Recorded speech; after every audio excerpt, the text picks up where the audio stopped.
Welcome to Apropos. Well, it has resulted in the largest death toll in such an attack since the start of the war in Gaza. At least 18 people are now known to have died in the latest round of Israeli strikes in Syria. Dozens more have been wounded. War monitors say one of the sites targeted was a research centre used in the development of weapons. Israel regularly targets military sites in Syria linked to Iran, but observers say both the intensity and the death toll of Sunday night strikes were unusual. Clemence Faller has the details. Charred cars, burning trees and a building in ruins are all that remain after a deadly Israeli strike. On Sunday, Israel's military launched missiles overnight on the central Hama province, killing at least a dozen people and wounding several others. This is a brutal aggression. This is a barbaric aggression. The wounded have different injuries, between mild to medium wounds, and some have critical injuries.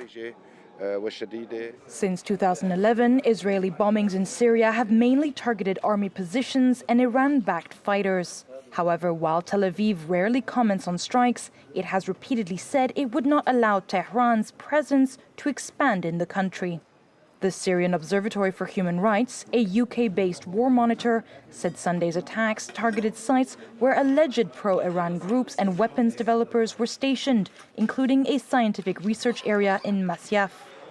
An allegation Iranian authorities deny.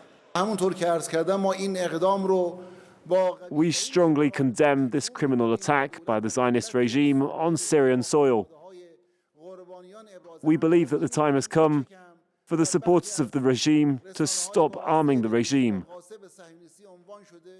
We do not confirm that centers related to Iran were targeted. Sunday's raid marks the deadliest Israeli missile strike on Syrian soil since April 1st, when the military targeted an Iranian consular building in Damascus.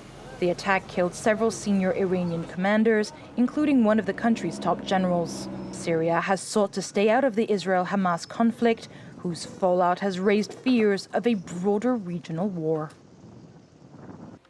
Well, for more, we're joined now by Joshua Landis. He's Director of the Center for Middle East Studies at the University of Oklahoma. Joshua, thank you so much for being with us on the programme this evening. Observers say the intensity, the death toll of these strikes were unusual. Were you shocked by the scale of this attack? And what does it say, do you think, about how Israel is currently conducting the war? Well, the strikes have become more and more lethal over the last year, since October 7th. As you said in your setup, the Iranian embassy was attacked in April, killing 7 leading generals. So these strikes have become more and more lethal, and they're frequent.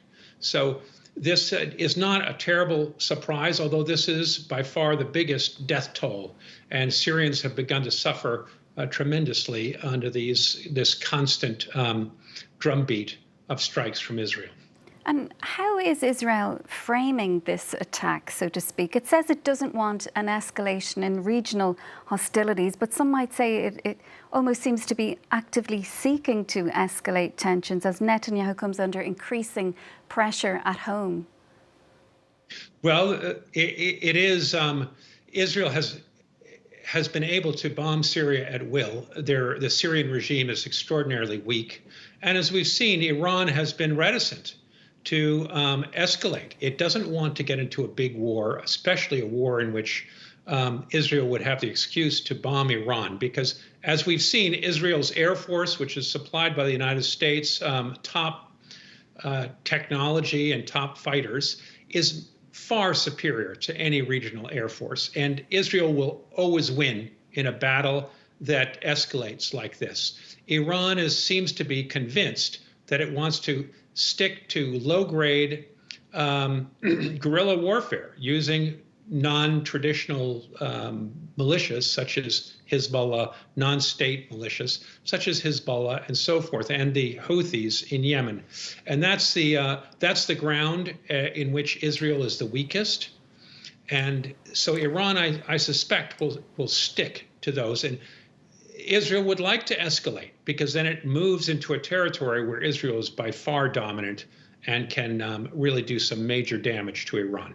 Well, is it a new strategy that we're seeing from Israel then? Because even former War Cabinet centrist Benny Gantz, he's now calling for Israel to shift its focus towards Hezbollah and towards the Lebanese border. And he's previously accused Netanyahu himself of mismanaging the war. Well, I think, one of the strategies that Israel is pursuing right now is to reap as many gains as it can from this fighting in Gaza. We see the violence in the West Bank has accelerated tremendously. The settlers see this as an opportunity, as well as the military, to push forward and grab many Palestinian towns and push them out. It's also an opportunity to hit Hezbollah, as you say. And it comes right at the time of American elections, when both parties are in a desperate competition to win pro-Israeli votes and to gain pro-Israeli money, which is a very significant part of the campaign donations. As we've seen, many billionaires are upping the ante in this campaign season. So both candidates want to support Israel as much as they can. And Netanyahu, no doubt, wants to exploit this because he can escalate and hope to get American help in destroying Hezbollah and perhaps bombing Iran. As we've seen, America has sent 2 aircraft carrier flotillas to the coast of Lebanon so that it can strike Hezbollah if the war expands. And I think Israel would like to take advantage of that American support at this time when America is in the midst of an election.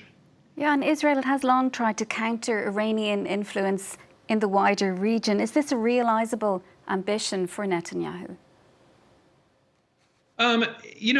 It's not going to hurt Iran's influence, but it's certainly Israel is capable of degrading Iran's military allies in the region. As we've seen, the United States has been pounding the Yemeni Houthis, and although it can't stop them, it can certainly take out a lot of their hardware and cost Iran a lot of money. And America has spent several $1 billion doing that so far. So that's very good news for Israel.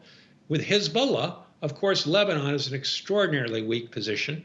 The country, as we know, is terribly divided between Christians and Muslims, between Sunnis and Shiites. So by pounding and upping the ante on Hezbollah, it turns many Lebanese against Hezbollah because they don't want to be dragged into this war. And Syria is in a similar situation. Syrian people are exhausted by war, civil war. The last thing they want is to be dragged into this incipient Iran-Israeli battle.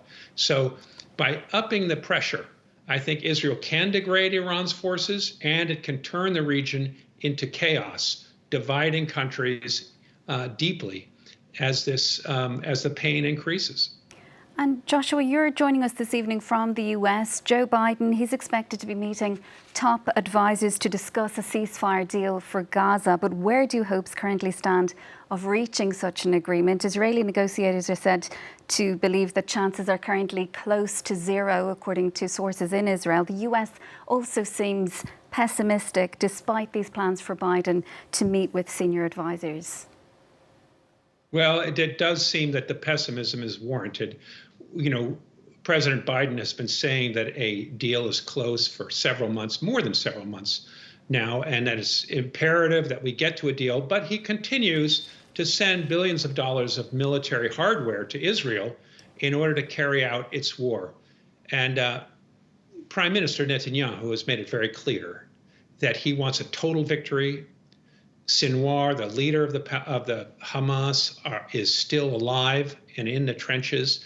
And Netanyahu does not want to withdraw his forces, which this ceasefire would compel him to do.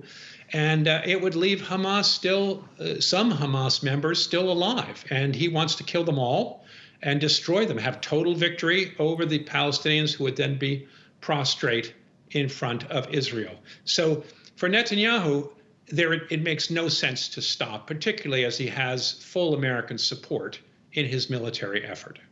And just in relation to then to what finally is going on between Israel and Syria currently, you're saying the US are in the middle of obviously not long to go until the November elections. Has there been much coverage of what Israel is doing in Syria, what has been happening there over the weekend?